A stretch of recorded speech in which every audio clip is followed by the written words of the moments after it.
আসসালামু আলাইকুম এভরিওয়ান। তো আজকে আমি আসছি কিছু কথা বলতে।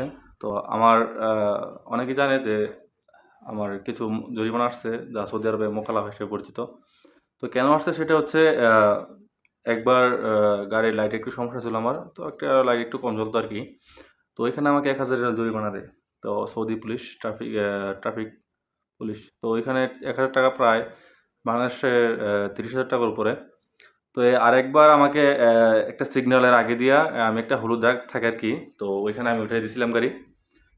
একটু ওখানে ছবিতে আমার দেখাইছিল, তো ছবিটা আমার কাছে এখন নাই। ওটার জন্য দিছিল আমাকে ৳৩০,০০০। তো ছবি কখন তুলছে আমি নিজেও জানি না। তো এখানে ৳২,০০০ রিয়াল প্রায়। তো আরও কিছু জরিমানা আসছে স্পিড অথবা গাড়ি ভুল জায়গায় পার্কিং করা। তো যখন আমি নতুন ড্রাইভার ছিলাম তো অনেক কিছুই আমার অজানা ছিল নিয়মকানুন সম্পর্কে। তো এগুলো আসছিল জরিমানাগুলা। তো টোটালি আমার প্রায় ৳৪,০০০ মতো আসছে। তা এখন সৌদি আরবের সরকার নিয়ম করছে যে অর্ধেক দিতে পারবে এই যে যতগুলা জরিমানা আসছে ট্রাফিক অথবা ক্যামেরা বা যেকোনো কিছু আ যত অ্যা আপনার কি বলে? যত জরিমানা আসছে যেটাকে সৌদি আরবের ভাষায় মোকালাফা বলে। তো অর্ধেক করে দেওয়া সিস্টেম করে দিছে আরকি। তা এখন আমার যেহেতু ৳৪,০০০ রিয়ালের মতো ছিল যে এখন অর্ধেক করে দেওয়ায় প্রায় আমার ৳২,০০০ রিয়ালের মতো। মানে ৳১,২০,০০০ উপরের জরিমানা এখন প্রায় ৳৬০,০০০ হয়ে গেছে। তো আলহামদুলিল্লাহ এটা আমাদের জন্য যারা আমরা দেশের বাইরে থাকি গাড়ি চালাই, তাদের জন্য তো অবশ্যই সুখবর।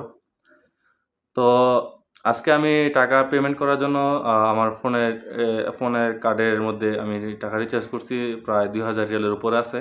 তো আমি জরিমানা দিব হচ্ছে ৳১,৯৭৫ মানে আমার জরিমানার এটা অর্ধেক, মানে অর্ধেক করে দিছে, অর্ধেক করার পর।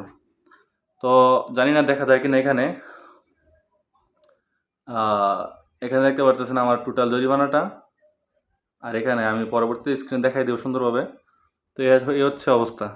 তো সবাইকে একটা কথা বলব যারা সৌদি আরবে ড্রাইভিং করেন যে আপনি অথবা আপনার আত্মীয়স্বজন অথবা আপনার ভাই বন্ধু-বান্ধব যে ড্রাইভিং করে না কেন নিয়মকানুন যেন মেনে চলা হয়। কারণ সৌদি আরব নিয়মকানুন মেনে না চললে সৌদি লোককে ছাড় দেয় না। তো আমরা তো আজনবী, মানে আমরা তো অন্য দেশ থেকে আসছি।